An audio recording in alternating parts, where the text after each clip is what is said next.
Welcome back. You're still watching The Money Show on ET Now, and in our next segment, we will be discussing about the latest update that came by from the Supreme Court saying that they're striking down the curb on cryptocurrency trade in India. Do remember that the RBI had imposed a ban a couple of years back, and now that it's lifted, it opens up a new opportunity. And to talk about that, I have with me Nischal Shetty. He's the founder CEO of WazirX. Hi Nischal, thank you so much for coming down to our studios.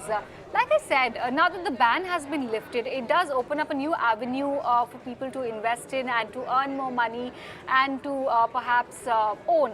Talk to us about the basics of trading with cryptocurrency for those of us who have been away from the market for 2 years now, and the ones who want to start out. What are some things they should keep in mind?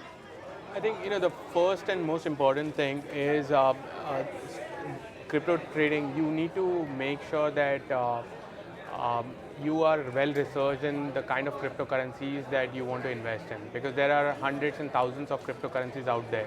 So the best way to do is first start your research and look into what each and every cryptocurrency, be it Bitcoin, Ethereum, or the other cryptocurrencies, look into what they exactly do, what their fundamentals are, and then you get into investing in them. So research is like the first important thing, and without that, I don't recommend anyone getting into cryptocurrencies. But there are so many cryptocurrencies out there. Even while researching for the show, I was really shocked to see so many options out there. How do you pick and choose what's right for you or what works for you? Yeah, so that's a very important question. The thing is, I think most people, when they start with cryptocurrencies, they start with Bitcoin first. And that's because that's like the first ever crypto that was created in the world, way back in 2009. And instead of trying to get your hands into like hundreds and thousands of cryptocurrencies, I would recommend first going to the basics, the basic cryptocurrency, which is Bitcoin. Read about it, understand it, and probably start that as your first investment. Do not get into any other cryptocurrency before you understand what Bitcoin really does. If you can, read out as much as you can about Bitcoin's background, how it was created, why it was created. And then from there, it's a slow process. You do not become an expert overnight. It'll take you months and probably years. There are people who are into crypto from over 5-7 years who still do not understand the entire ecosystem. So start with Bitcoin probably, and then go step by step from there. So what are the platforms, what are the avenues where in India we can trade in cryptocurrencies, and how do we know which are the genuine ones and which perhaps could be not so legit, right, or riskier ones? So I think the first is WazirX, that I'm the CEO of. So that's like the best way to trade. We've been there from over 2 years now, and we've been helping Indians invest in cryptocurrency.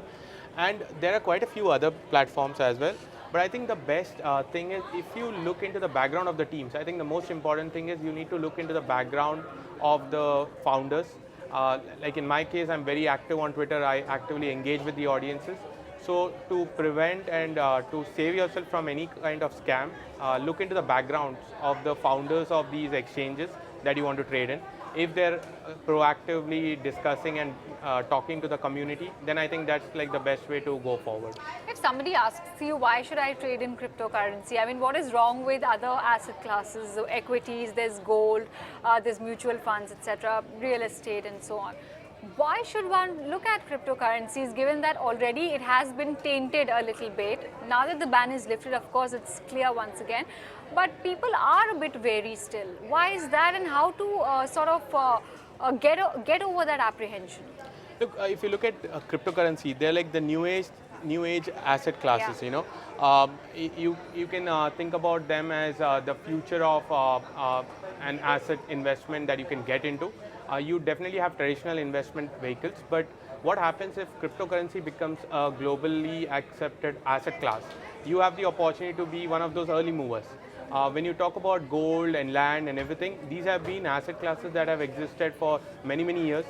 Especially the youth of the country have never had the opportunity to be into an asset class in the early days.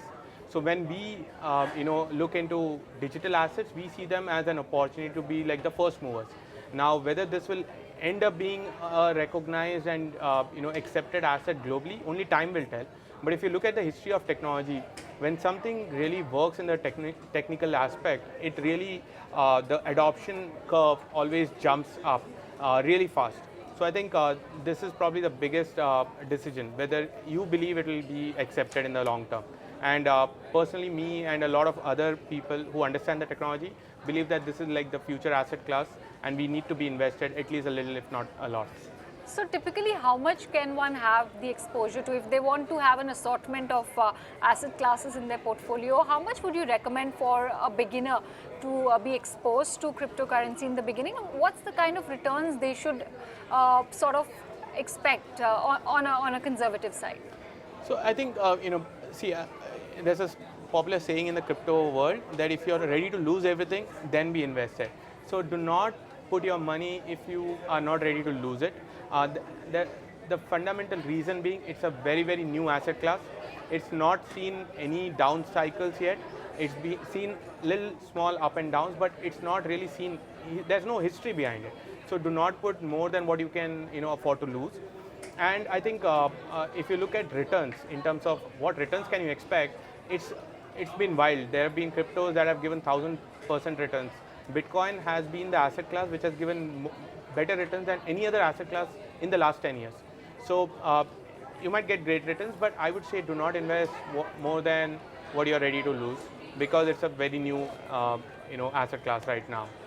So let's talk about risk. Like any other asset classes, of course, we are exposed to a fair amount of risk. What are some risks that we are exposed to when we're going in and putting our money in cryptocurrency? And are there any ways that we can perhaps hedge ourselves or perhaps prevent ourselves from being significantly exposed to them? Yeah, see, I think one of the risks that you come across is the risk of losing this asset, because it's a technology and people are just getting used to it. How do you protect your cryptocurrency that you buy so that you do not lose it overnight? And I think that's the biggest. And this is where using good exchanges, good wallets, reading up on how to secure your crypto, that's like the most important aspect, because either you give it to a third party for custody, but you need to be sure that the third party can be trusted, or you save it on your own, but you need to read up about it. So I think the first risk is that. The second risk with crypto is, will the crypto that you invest in, will that end up being a crypto that will be used in the future? Which is where, again, deep research is more important. So it's like you're investing in startups. If you see the startup metrics, out of 100, only 1 or 5 startups succeed and 95 startups fail.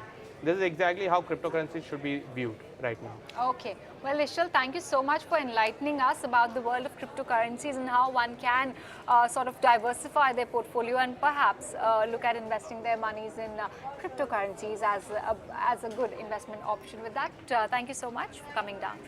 Thank you. Okay, we're out of time on this episode of The Money Show. We're going to wrap it up. Many thanks for tuning in.